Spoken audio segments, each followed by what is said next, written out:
অন্যের জন্য শুভ কামনা করলে এটা ফিরে নিজের দিকে আসে, এটা খেয়াল রাখেন।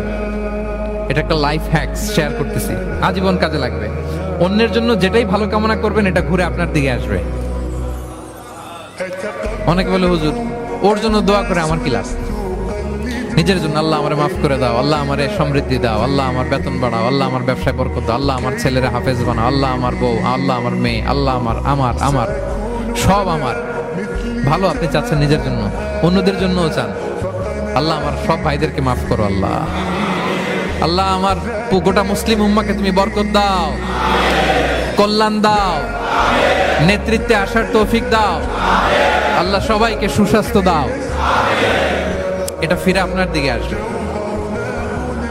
অন্যের জন্য শুভকামনা বহুগুণ বৃদ্ধি হয়ে নিজের দিকে রিটার্ন করে। বিষ্ণু সাল্লাল্লাহু এটাই বলেছেন, মা মিন আবদিন মুসলিমিন ইয়াদউ লিআখিহি বিযাহরিল গায়বি ইল্লা ক্বালা লাহুল মালাকু ওয়া লাকা বিমিসলিন।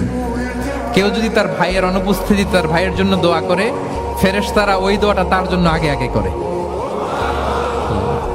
তাহলে অন্যের জন্য শুভকামনা করলে, দোয়া করলে লাভ না লস? ধরেন আমি মোশাররফ ভাইয়ের জন্য দোয়া করলাম যে আল্লাহ মোশাররফ ভাইকে তুমি সুস্থ করে দাও, তখন ফেরেশতারা বলে আল্লাহ যিনি দোয়া করতেছে তার যদি কোনো রোগ বালাই থাকে আগে তারে সুস্থ করে দাও।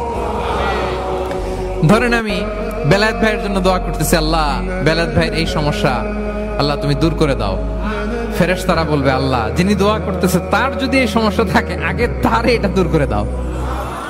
ধরেন আমি দোয়া করলাম আল্লাহ আমার এই ভাই, আল্লাহ সে গরিব, তার অর্থের বড্ড অভাব, দারিদ্রতা, আল্লাহ তুমি আমার ভাইয়ের দারিদ্রতা দূর করো।